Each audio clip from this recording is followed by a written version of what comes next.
अस्सलाम वालेकुम, मैं हूँ शाहिद हुसैन। मैं इस वक्त सिंध हाई कोर्ट में मौजूद हूँ और फयाज महमूद साहब इस्लामाबाद हाई कोर्ट में मौजूद हैं। फयाज साहब, मैंने आपको जहमत इसलिए दी कि दो इस्लामाबाद में हाई प्रोफाइल केस चल रहे हैं। एक मरीम नवाज साहबा का केस है और दूसरा नूर मुकद्दम का।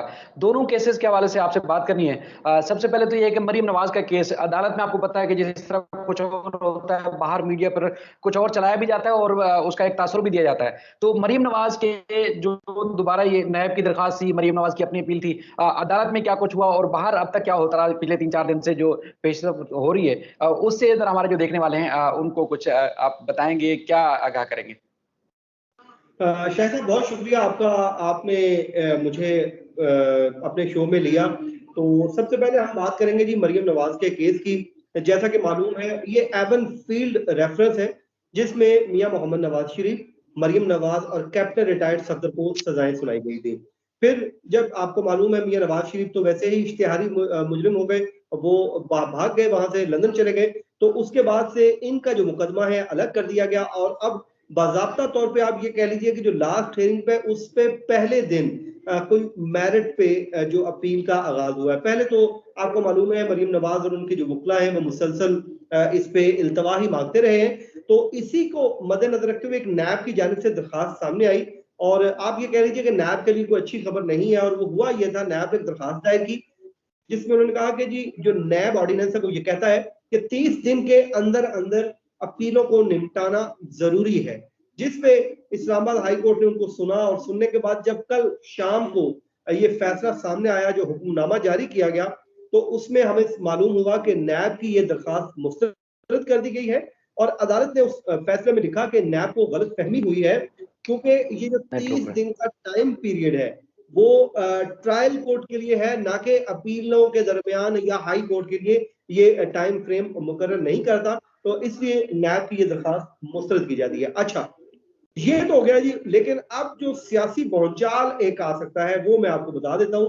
आपको मालूम है, इरफान कादिर के तवस्सुत से मरियम नवाज ने एक दरखास्त दायर की जिसमें उन्होंने बहुत शोर और हंगामा हुआ, जिसमें उन्होंने जो जस्टिस शौकत अजीज सिद्दीकी साहब थे उनके स्टेटमेंट की रोशनी में इल्जाम आयद किए हैं मुख्तलिफ इदारों के ऊपर या मुख्तलिफ लोगों के ऊपर, मुख्तलिफ शख्सियात के ऊपर। तो उस पर इरफान कादिर ने दलाइल दिए थे। उन्होंने कहा था कि मेरे जो आर्गूमेंट से 3 से 4 इसकी मैं होंगे फेजेस। पहला उन्होंने कहा कि मैं इस केस की जो मेंटेनेबिलिटी है उस पर बात करूंगा। तो वो तो अदालत ने अपने रिमार्क्स में उस दिन ही कह दिया था कि जब उन्होंने आर्गुमेंट कर दिया तो उन्होंने कहा मेंटेनेबिलिटी से तो हम बहुत आगे निकल चुके हैं, अब तो हम मेरिट पे आ चुके हैं। एक वो था। फिर उन्होंने दूसरा कहा था कि जी मैं इनलेगलिटीज जो हुई हैं इस पूरे मुकदमे में उस पर बात करूंगा। उस पर भी उन्होंने बात की और उन्होंने अपने आर्गुमेंट्स कंप्लीट कर लिए। जब मामला आया उन शख्सियात का, तो वहां पे आके या सुप्रीम कोर्ट का मामला आया तो तब इरफान कादर ने अपने आप को रोक लिया। उन्होंने कहा कि मैं इस पे नहीं जाना चाहता। अगर अदालत चाहेगी और सच सामने लाने के लिए इस पे कहना पड़ा तो मैं अदालत की मुआवनत कर दूंगा। तो उसके बाद अदालत ने वो हिस्सा जो है वो उन्होंने बयान ही नहीं किया जिसका शोर और हंगामा था।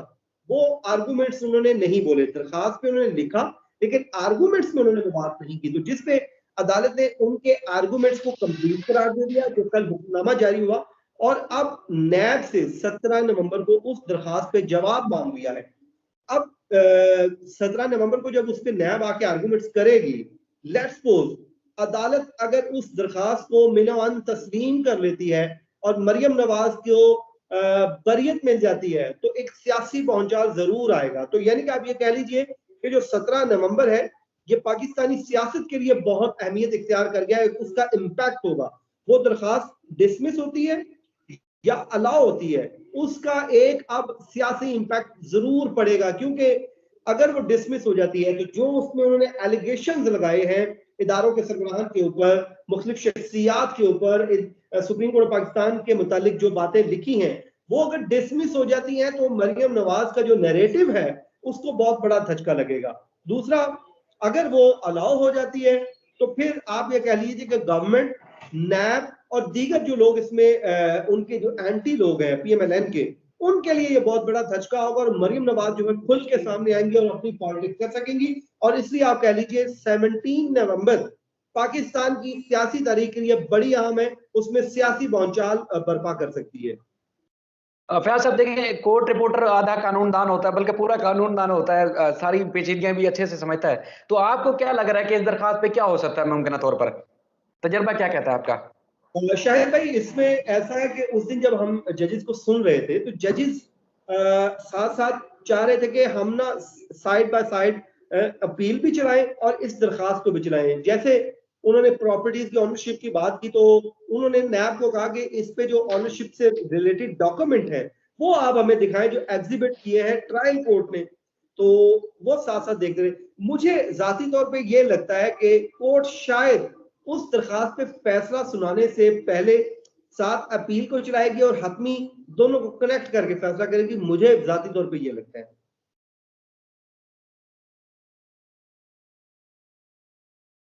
चलें चलें, देखते हैं क्या होता है। अच्छा, दूसरा एक और तासुर है कि जिस तरह बाहर जब आती हैं मरियम साहिबा या जो भी सियासी रहनुमा आता है, जब मीडिया से बातचीत करती हैं तो बहुत ज्यादा जो सवाल है वो सेलेक्टेड रिपोर्टर से सेलेक्टेड सवाल या तयशुदा सवाल पूछे जाते हैं। उसके बाद फिर अगर कोई रियल में कोई सवाल करता है तो फिर उसका जवाब नहीं देती, वो भाग जाती हैं। तो ये क्या तासुर वाकई दुरुस्त है या सहाफी अपनी मर्जी से सवाल करते हैं जो हालात और वाकयात को देखते हुए?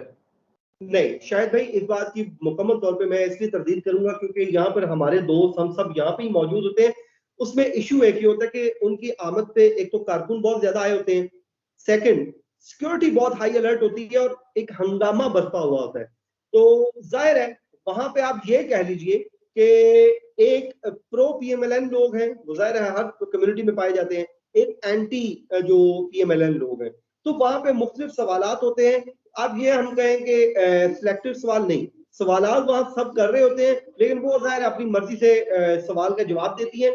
हम यहाँ पे रिपोर्टर्स को ब्लेम नहीं कर सकते कि शायद उनके कहने पे, क्योंकि जो हमारे रिपोर्टर्स हैं उनकी कोशिश ये होती है वो बहुत मुश्किल से दिन भर सिक्योरिटी वालों से लड़के झगड़ के वो इस केस को पब्लिक तक लाते हैं, कवर करते हैं।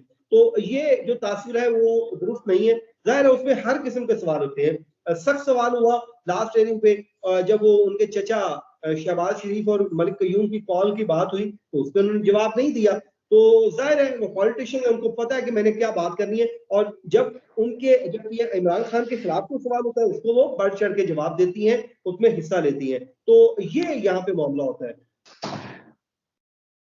सर, दूसरे सवाल की तरफ जाएंगे। जो दूसरा केस है खासतौर पर नूर मुकद्दम का। अच्छा, इतने अरसे से आपको पता है कि मीडिया पे, सोशल मीडिया पे जो जो बातें चल रही हैं या जो कुछ अदालत में हुआ वो बुनियादी तौर पर तो ट्रायल शुरू ही नहीं हुआ। ट्रायल शुरू हुआ है कल, यानी कि फर्द जुर्म अबायद हो चुकी है। अब जो शवाहिद और सबूत होंगे वो पेश किए जाएंगे। तो अब तक जो कुछ अदालत में हुआ और उसके बाद फिर अब क्या वाकई सबूत और शवाहिद हैं पुलिस के पास कि एक तो होते हैं हकायक कि हाँ मुजरिम ने किया, दूसरा उसको साबित भी करना होता है दस्तावेजात की रोशनी में। तो अब तक क्योंकि डे वन से कवर कर रहे हैं, आप लोकेशन पे भी गए हैं, कोर्ट में भी सब चीजें, क्राइम का जो सीन था वो भी आपने देखा। तो अब क्या समझते हैं कि इस कातिल को सजा मिलेगी? शाहिद भाई, इसमें दो चार चीजें हैं जो बड़ी इंपॉर्टेंट है। एक तो जो मौका वारदात से आपको मालूम है कि आला कत्ल भी बरामद हो गया था, मुलजिम जो है रंगे हाथों वहां से पकड़ा गया। तीसरा, वहां से जो तमाम तर एविडेंस कलेक्ट हुआ उसके बाद जो उसका जो शवाहिद है वो मैच कर गए हैं फोरेंसिक रिपोर्ट्स के साथ। थर्ड, उसका जो सीसीटीवी में जो फुटेजेस हैं वो भी फोरेंसिक मैच कर गई है, यानी कि शिनाख्त कर ली गई है कि वो जाहिर जाफर ही है और नूर मुकद्दम उसके साथ है। यानी कि इसकी हद तक तो मुकरने का कोई चांस नहीं है। उसके बाद जो कॉल रिकॉर्ड है, खासकर जब ये कत्ल हुआ उस वक्त का जो कॉल रिकॉर्ड है जो पेरेंट्स और जाहिर जाफर का, वो इस्लामाबाद हाई कोर्ट ने उस पर डिस्कस भी किया है। और इस्लामाबाद हाई कोर्ट ने एक स्टेप आगे जाके कहा है कि जो मुआमनत है वो भी कत्ल जितना ही संगीन जुर्म है। तो इतना एविडेंस है कि ये केस बहुत स्ट्रॉन्ग है। आप ये अगर हम कहें कि एविडेंस नहीं है, लेकिन उसमें अभी कुछ चीजें आना बाकी हैं, कुछ फोरेंसिक आनी चीजें बाकी हैं। जैसे अब जो है जाहिर जाफर है उसके मोबाइल का पासवर्ड लेने के लिए इजाजत दे दी गई है, कोर्ट ने इजाजत दे दी है कि आप उससे पासवर्ड ले। पहले स्क्रीन टूटी हुई थी तो वो पुलिस ने इजाजत ली कोर्ट से कि अगर हम स्क्रीन डलवा दें, कि एविडेंस खराब नहीं करना था उन्होंने, तो वो अब डलवा ली है स्क्रीन भी गालबन। और क्योंकि इजाजत ली है तो इसका मतलब तो यही है कि उन्होंने स्क्रीन डलवा ली है। तो अब उसमें से कुछ और चीजें भी आएंगी। तो ये आप ये कह दीजिए जो को अक्यूज हैं उनके रिलेटेड कुछ चीजें कुछ हो सकती हैं जो उसमें आएंगी। लेकिन अभी तक का जो एविडेंस है उसमें वो बड़ा स्ट्रॉन्ग एविडेंस है, लेकिन हतमी फैसला अदालत ने ही करना है। देखते हैं कि वो इस पे क्या करता है। कल चार्ज फ्रेम हो गया है, अब 20 तारीख को गवाह है, और ये बहुत लंबे चौड़े गवाह नहीं है, 18 गवाह है इसमें, और वो भी फॉर्मल से हैं, इसमें पुलिस वाले ही ज्यादातर है, और एक प्राइवेट गवाह है, वो मुद्दई मुकदमा जो शौकत मुकदम है। और लेट्स सपोज 18 गवाह हैं, इनमें से कुछ गिव अप भी होंगे। आपको पता है हर केस में कुछ गवाहान गिव अप होते हैं, और गिव अप होते हैं तो चले आप लेट्स सपोज 5 से 6 गवाह गिव अप हो जाते हैं, पीछे रह जाते हैं 10 से 12। 10-12 गवाहों पे ज्यादा से ज्यादा 1 महीना लग जाएगा टाइम। तो ये ट्रायल बड़ा जल्दी कंक्लूड हो सकता है। इसमें ये नहीं कहा जाएगा कि वो जस्टिस रश्ड एंड जस्टिस वो क्रश्ड, वो बात नहीं होगी, क्योंकि गवाही इसमें बहुत कम है। जो टाइम लगना था लग चुका, चार्ज फ्रेम हो चुका। हाँ, अलबत्ता इस्लामाबाद हाई कोर्ट में उनकी एक दरखास्त है, आज भी उस पर नोटिस हुए। अगर इस्लामाबाद हाई कोर्ट ने कुछ चार्ज करने के बाद ट्रायल ना रोक दिया तो वो अलग बात है, लेकिन मुश्किल लग रहा है, क्योंकि आमिर फारूक साहब ने खुद ही तो उस पर डायरेक्शन भी पास किए, तो वो कैसे अब अपने ही फैसले के खिलाफ उसको ट्रायल को रोकेंगे। अच्छा, ये जो शरीक मुल्ज़मान हैं, जिस तरह क्या वो सज़ाए मौत तो ज़ाहिर है उनको नहीं हो सकती, उनके जो जो जितना रोल होगा उतना ही सज़ा होगी। क्या उनके खिलाफ भी पुलिस के पास शवाहिद हैं? दूसरा ये है कि जो ये हाई प्रोफ़ाइल इस तरह के केसेज़ होते हैं, जब मुल्ज़िम को लग रहा होता है कि उसको कड़ी सज़ा होगी, वो सज़ा से नहीं बच पाता, फांसी की सज़ा होगी, तो फिर उसके बाद फिर दियत के कानून की तरफ, उसके बाद फिर ये सुलह सफ़ाई के मामलात भी और बैकडोर जो उनके राब्ते होते हैं, उसमें वो कोशिश तेज़ कर देते हैं। तो क्या आपके पास कोई इस तरह की इत्तलात हैं कि मुल्ज़िम जो है या उसका खानदान जो है सुलह सफाई की कोशिश कर रहा हो नूर मुकद्दम के घर वालों से? देखिए, अभी तक ऐसी कोई इत्तला नहीं है, क्योंकि जो शौकत मुकद्दम साहब है वो हर हेयरिंग पे खुद आते हैं, चाहे वो ट्रायल कोर्ट में हो, चाहे सुप्रीम कोर्ट पाकिस्तान में हो, चाहे इस्लामाबाद हाई कोर्ट में। इवन के उनकी तरफ से कोई दरखास्त दायर होती है, नोटिस के बगैर भी वो पहुंचते हैं। तो अभी तक तो वो ऐसी कोई बात नहीं है कि शायद दियत हो या ना हो, अगली स्टेज पे होगी। अभी तक जो अक्यूज जो है वो अपना केस भरपूर तरीके से लड़ रहे हैं। उन्होंने एक बड़ी अच्छे जो मुखला पे मुश्तमिल हायर की है टीम, जिसमें ख्वाजा हारिस हैं, असद जमाल एडवोकेट हैं, उसके अलावा रिजवान अब्बासी साहब हैं। ये वो पाए गए वकील हैं जो फौजदारी के बड़े नामवर वकील हैं, तो उनकी उन्होंने खिदमात हासिल की हुई हैं, जिसपे उनको वो मुख्तलिफ जो अपना लीगल राइट्स है वो भी इस्तेमाल कर रहे हैं। और एविडेंस की रही बात, तो इनके खिलाफ भी सबसे ज्यादा जो स्ट्रॉन्ग एविडेंस जो इस्तगासा कहती है, वो कहती है कि हमारे पास इनका जो रिकॉर्ड है, कॉल रिकॉर्ड है, और वो जो टाइमिंग है वो बड़ी मैच करती है। लेकिन इस पे जो अक्यूज के वकला है वो कहते हैं कि कॉल जरूर है, लेकिन उसमें बात क्या हुई इसका ट्रांसक्रिप्ट मौजूद नहीं है, तो मफरूजों पे आप हमें सजा नहीं दे सकते। अब बेल जो है खारिज हुई है उनकी, ये पेरेंट्स की, ट्रायल कोर्ट से भी, फिर हाई कोर्ट से भी, अब सुप्रीम कोर्ट में मैटर है। वो अब देखते हैं कि सुप्रीम कोर्ट ऑफ पाकिस्तान इस पे क्या करती है। तो मुल्ज़िम जेल में मुतमईन है, सुकून में है, या परेशानी है उसको कि किस तरीके से बाहर आना चाहता है वो? मुल्जिम ने तो कल कहा कि मुझे जेल से निकालें या मुझे फांसी दे दें। उसने ये भी कहा कि वहां पे लाइट तक नहीं होती, मुझे हाउस अरेस्ट कर दें, मुझे इतने दिन हो गए जेल में पड़े हुए। तो जाहिर है बेचैनी तो है, जेल में तो रहना बहुत मुश्किल काम है। तो मुल्जिम के लिए भी वो मुश्किल हो रहा है। कल जो इस तरह उसने स्टेटमेंट्स दी है कि मैं लड़की से मोहब्बत करता था, अपनी लड़की ने कुर्बानी दी है, और इस तरह की उसने जो बड़ी बातें की हैं, फिर उसने अपने फादर से मुतल्लिक भी कुछ बातें की। और ये जो मुल्जिम का कल का जो रवैया था वो बड़ा अनहोना था, ऐसा कभी हमने देखा नहीं है। कोर्ट की हम कवरेज करते आते हैं हमेशा से, तो कल जो बार बार वो अपने वालिद के वकील को इंटरप्ट कर रहा था, उसे आर्गुमेंट नहीं करने दे रहा था, जब उन्होंने एक केस लॉ के तौर पे एक करप्शन केस, प्रॉपर्टी का केस का हवाला दिया उनके वकील ने, तो उसने फिर बोलना शुरू कर दिया। उसने कहा जी मेरी जिंदगी खतरे में है और आप मेरी जायदादों को डिस्कस कर रहे हैं, और वो मेरा घर था। ये थेरेपी वर्क्स वाले बंदों की तरफ इशारा करके ये बंदे मेरे घर में दाखिल हुए, और उसने उनको भी फंसाने की कोशिश की, और साथ में अपने वालिद को भी। ठीक है, तो आपको लग रहा है कि वो भी परेशान है और इंशाल्लाह सज़ा भी होगी, वो जो शवाहिद की रोशनी में होगी इंशाल्लाह।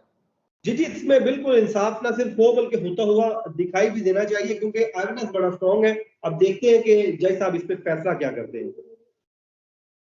फैज़ भाई, आपका बहुत शुक्रिया, आपने अपना सुबह-सुबह मसरूफ़ियत के टाइम के वक़्त आपने मुझे टाइम दिया, क्योंकि ये केस इंतहाई अहम है और पूरा पाकिस्तान जानना चाहता है, और आपको पता है कि टीवी पे हमेशा वो मखसूस चीज़ें चलाई जाती हैं जो कि अवाम के मफ़ाद में शायद ना होती हों। लेकिन आप लोग बहुत अच्छा काम करते हैं, आपके यूट्यूब चैनल पे भी हम देखते रहते हैं सारी चीज़ों को। जी आपका भाई, बहुत शुक्रिया, अपना ख़्याल रखिएगा। बहुत शुक्रिया।